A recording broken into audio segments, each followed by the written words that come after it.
Ce journal vous est offert par le FPI, Fonds de promotion de l'industrie, votre partenaire privilégié pour la réussite de vos projets.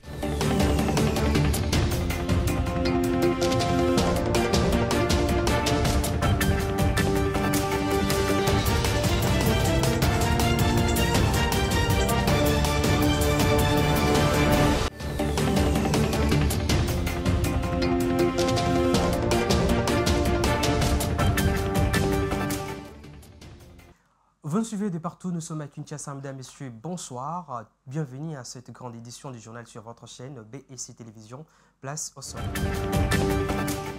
Les récentes déclarations de Nicolas Kazadi, ancien ministre des Finances, sont qualifiées des larmes et des crocodiles par l'Observatoire de la dépense publique ODEP, dénonçant une tentative de victimisation après un passage marqué, selon elle, par une mauvaise gouvernance. Mise en œuvre de la feuille des routes électorales 2025-2029, Denis Kadima Kazadi a inspecté l'entrepôt central de la CNI Kinshasa.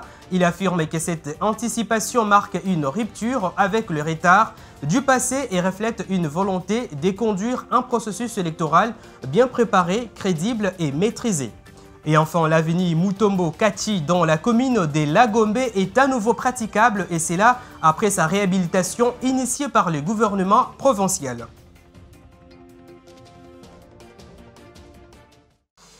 Encore une fois, bienvenue. Débutons ce journal avec cette actualité. Le chef de l'État, Félix-Antoine Tshisekedi Tshilombo, a accordé une audience à Brigitte Nigard, qui est la nouvelle représentante spéciale du Royaume de Danemark pour la région de Grand Lac et les Sahel, qui était accompagnée d'une délégation danoise hier lundi 5 mai 2025 à la cité de l'Union africaine à Kinshasa. La situation sécuritaire du pays ainsi que les récentes recommandations des Nations Unies étaient au centre de leurs échanges. La presse présidentielle. Membre du Conseil de sécurité des Nations Unies, le Royaume de Danemark compte jouer un rôle équilibré, constructif dans la situation sécuritaire qui prévaut dans la partie orientale de la RDC et participer aux efforts de restauration de la paix durable dans l'est du pays. C'est dans cette optique que s'inscrit la visite à Kinshasa de la représentante spéciale du Royaume de Danemark au Conseil de sécurité des Nations Unies pour le Grand Lac et le Sahel, Brigitte Nigard Marcussen. Reçu par le chef de l'État Félix-Antoine Tshisekedi Tshilombo ce lundi 5 mai à la Cité de l'Union africaine, Brigitte Nigard, qu'accompagnait une forte délégation danoise, a échangé avec le président de la République Félix Tshisekedi sur le contour de la situation sécuritaire du pays dans le but de mieux appréhender la problématique liée à la guerre dans l'est de la RDC. Nous avons eu une discussion très intéressante, très important, lié à le processus, les solutions politiques qui sont là maintenant. Il y avait des discussions à Doha, il y avait des discussions à Washington, il y avait des processus aussi pour part de l'Union africaine et nous, comme de Danemark, quand on veut jouer un rôle constructif pour voir la paix. Nous avons discuté comment est-ce que la société internationale, comment est-ce que nous pourrions jouer un rôle positif et constructif. Brigitte Nigard a également évoqué dans ses propos les recommandations du Conseil des Nations Unies faisant suite aux résolutions de février 2025. Je ne veux pas rentrer dans tous les détails le travail politique ou diplomatique, mais nous avons travaillé durement au niveau de New York pour assurer une résolution de février cette année même où il y avait des recommandations de conseil très très claires liées à la situation dans la sous-région. Chaque partenaire, on peut voir dans la résolution, chaque partenaire a des tâches, le vrai travail à faire. Et nous avons aussi discuté, et le Danemark a travaillé aussi durement pour assurer qu'on discute aussi la situation humanitaire de la région de l'Est de votre pays, parce que c'est très préoccupant. La RDC et le Royaume de Danemark entretiennent d'excellentes relations diplomatiques. Dans un communiqué dont une copie nous est parvenue ce matin, la Chambre haute du Parlement convoque une plénière cruciale ce mercredi 7 mai 2025 à 13h précise dans la salle des conférences internationales du Palais du Peuple. Deux sujets à l'ordre du jour. Le premier sur le débat oral entre le sénateur Vunabadi Kanimiago et le ministre de Mines Kizito Pakabumba sur les gels des gisements et les droits des populations riveraines. Le deuxième sur la validation des pouvoirs. Une séance à suivre de près dans les contextes de tensions autour des ressources minières en République démocratique du Congo. J'ai l'annoncé au sommaire de ce journal. Le président de la centrale électorale Denis Kadima Kazadi s'est rendu ce mardi 6 mai 2025 à l'entrepôt central de Kingabwa dans l'objectif de suivre l'état d'avancement de l'inventaire et du contrôle des fonctionnalités du matériel électoral. Cette démarche s'inscrit dans la feuille des routes 2025-2029 en vue des élections de 2028. Ginette Fika a été présente pour les comptes de votre rédaction. L'entrepôt central de la Commission électorale nationale indépendante CENI à Kingabwa a été visité par le président de la centrale électorale, Denis Kadima Kazadi.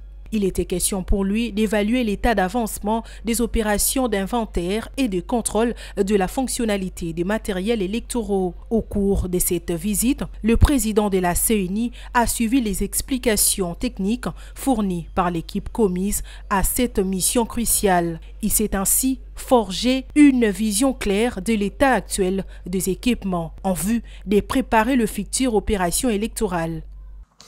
Cité dans les dossiers des surfacturations des forages non poursuivis par la justice, Nicolas Kazadi, ancien ministre des Finances de la République démocratique du Congo, est au cœur de l'actualité à la suite de ses déclarations critiques visant l'entourage du président de la République, Félix-Antoine Tshisekedi Tshilombo.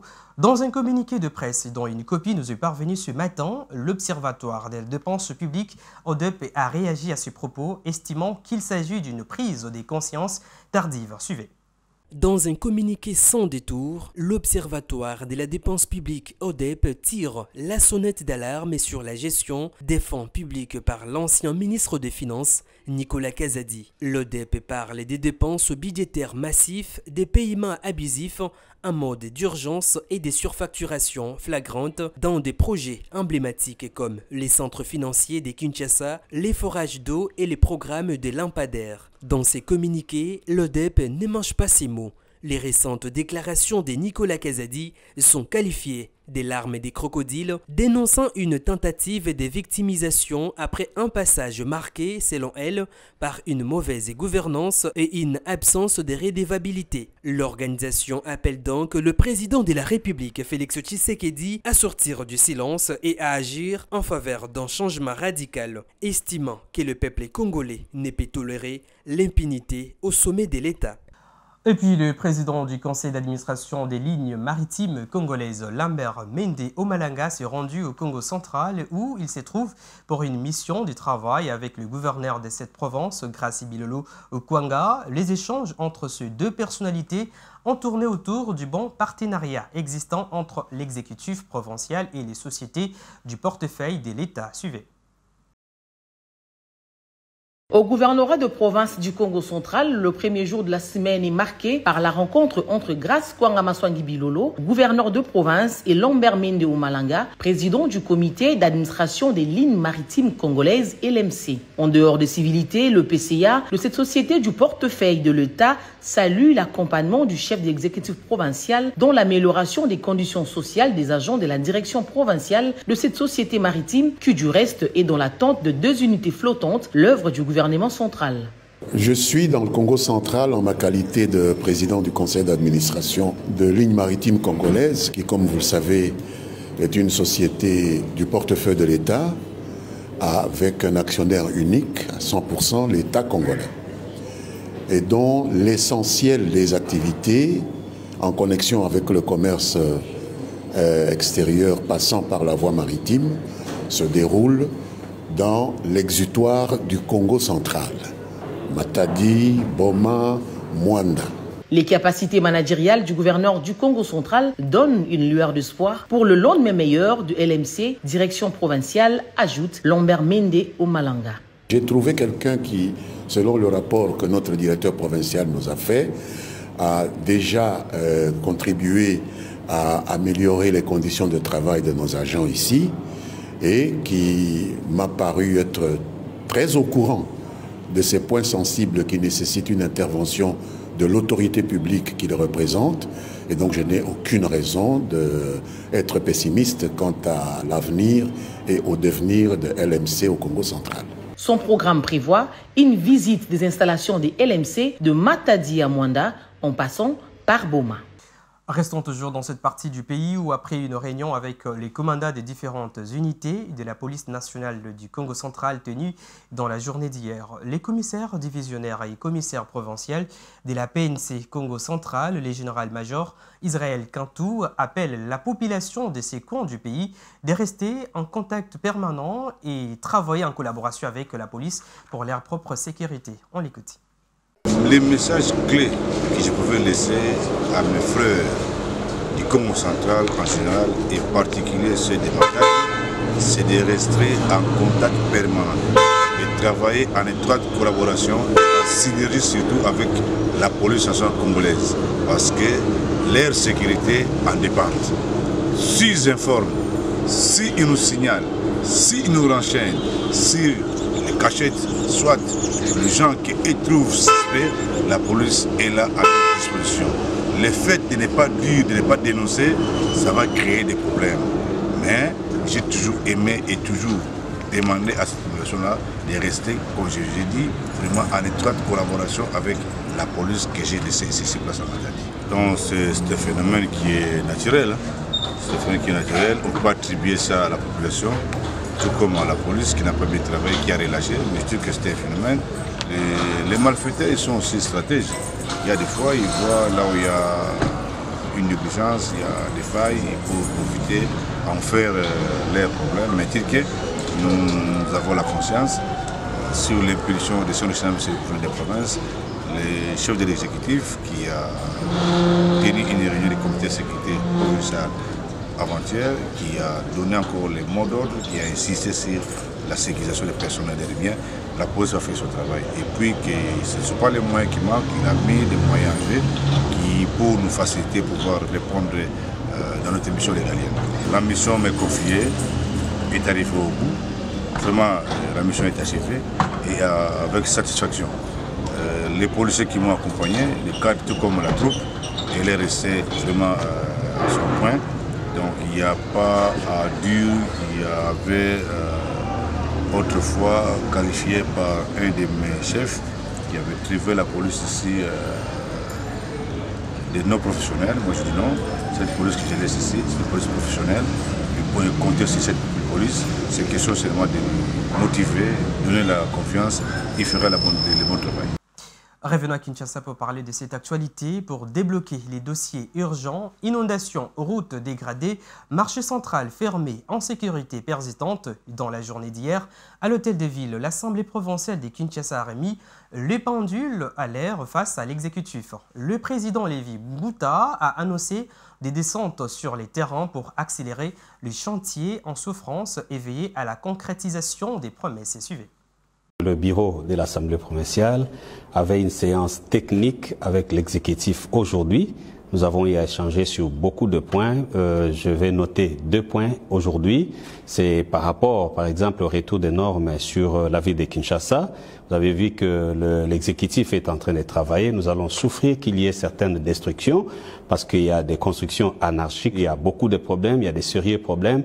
Il faudrait que nous puissions souffrir que ce travail soit fait pour que la ville soit quand même vivable. C'est le travail que l'exécutif est en train de faire sur le terrain. Et deuxièmement, nous avons échangé avec l'exécutif sur le problème du marché central.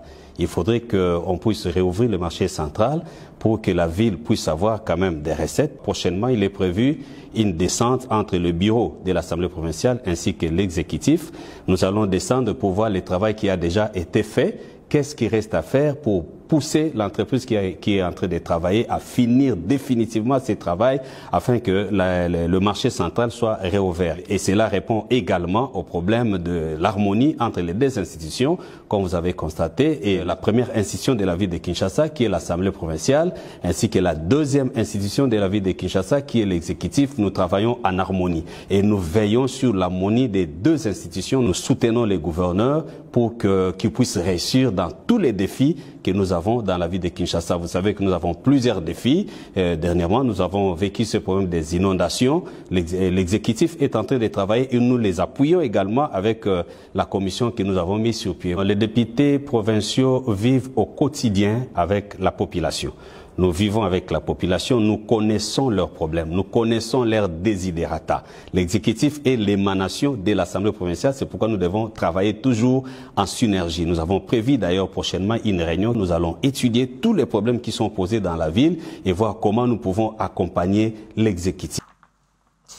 Puisque nous avons parlé des infrastructures dans ce journal, sachez que dans un communiqué publié le lundi 5 mai 2025, le ministère des Infrastructures et Travaux Publics a annoncé la réouverture à la circulation ce mardi de l'avenue Mutombo Kachi, située dans la commune de la Gombe, au terme de sa réhabilitation et modernisation en chaussée. Et les 6 autres ouvrages en phase de finition seront également réouverts à la circulation cette semaine. Il s'agit des avenues Congo Lutete du livre TSF, Colonel Ebeya et Provence à Gombe, Lukengo à Kitambo, ainsi que l'avenue Isayo et les boulevards Triomphal. Ces ministères précisent que concernant ces avenues surmentionnées, le reste des travaux se poursuivra jusqu'à leur achèvement, notamment les accotements.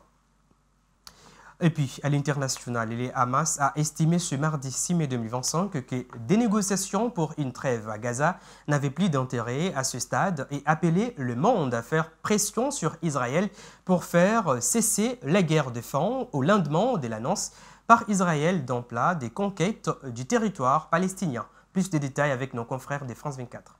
L'offensive israélienne à Gaza, c'est non pour ces manifestants réunis à quelques mètres du Parlement israélien. Un peu plus tôt, le cabinet de sécurité approuvait un nouveau plan, loin de faire l'unanimité en Israël. Hier soir, nous nous sommes réunis en Conseil des ministres jusqu'à tard et avons décidé d'une opération d'envergure à Gaza. C'était la recommandation du chef d'état-major pour aller, comme il l'a dit, vaincre le Hamas. Il pense que cette opération nous aidera également à sauver les otages et je suis d'accord avec lui. Dans le détail, le plan prévoit explicitement la conquête de la bande de Gaza et le contrôle des territoires. Autre point sensible du projet, le déplacement de la population. Benyamin Netanyahou évoque des départs volontaires à destination de l'Égypte et de la Jordanie, comme proposé par Donald Trump en janvier dernier.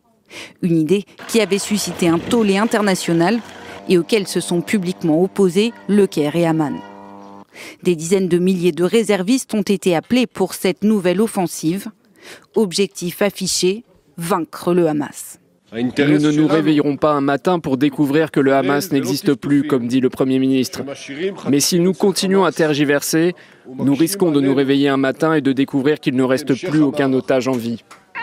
Pour le Forum des familles, la plus grande association de proches d'otages en Israël, le plan met les otages en danger de mort et menace également la vie des soldats. Israël dit laisser une fenêtre de négociation ouverte jusqu'à la mi-mai en vue de la libération des otages. Une date concomitante à la venue du président américain, attendue au Moyen-Orient du 13 au 16 mai prochain. Et puis, en sport, avant de boucler ce journal, les Léopards juniors ont réussi à s'imposer 3-1 devant les Fauves de Bas-Ubangi de la République centrafricaine le lundi 5 mai 2025 au stade de Suez en Égypte où se déroule depuis le 27 avril dernier la Coupe d'Afrique des Nations de moins de 20 ans. Une première victoire du pays à la CAN de la catégorie, a déclaré Guy Boukassa, le sélectionneur de la République démocratique du Congo. Il est très satisfait du résultat. On l'écoute. On est satisfait de ce match parce que à la fin, c'est ce qu'on avait prévu, de gagner. Et après, on a quand même eu une entame assez difficile parce qu'on prend un but très tôt qui arrive contre le cours du jeu alors qu'on maîtrisait bien le match.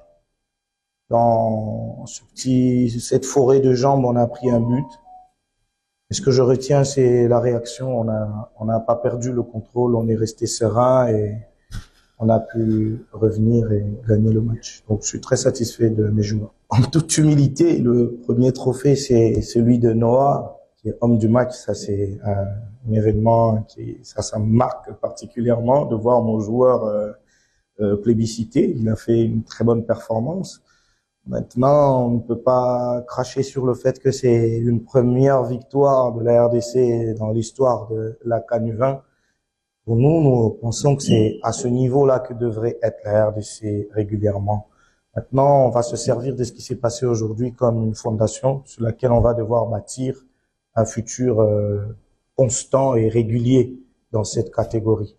Donc, point n'est besoin d'être euphorique là-dessus. On bénit Dieu, une première victoire, mais il faut continuer sur cette lancée-là et continuer de faire des bonnes choses. Et voilà, c'est par cette page sportive que nous mettons fin à ces journaux, mais avant tout les rappels des principaux. Vous l'avez suivi, dans ces journaux, les récentes déclarations de Nicolas Kazadi, ancien ministre des Finances, sont qualifiées des larmes et des crocodiles par l'Observatoire de la dépense publique ODEP, dénonçant une tentative de victimisation après un passage marqué, selon elle, par une mauvaise gouvernance. Vous l'avez également suivi dans ce journal, mise en œuvre de la feuille des routes électorales 2025-2028, Denis Kadima Kazadi a inspecté l'entrepôt central de la CNI Kinshasa. Il affirme également que cette anticipation marque une rupture avec le retard du passé et reflète une volonté de conduire des processus électoraux bien préparés, crédibles et maîtrisés. Et enfin, pour terminer, l'avenue Mutombo Kati dans la commune de la Gombe est à nouveau praticable. C'est là après sa réhabilitation initiée par le gouvernement provincial. Mesdames, Messieurs, ce journal est complètement terminé. Merci de nous avoir suivis. Bonne suite des programmes sur votre chaîne. Au revoir et à la prochaine. Retrouvez Ginette Fika demain à la présentation.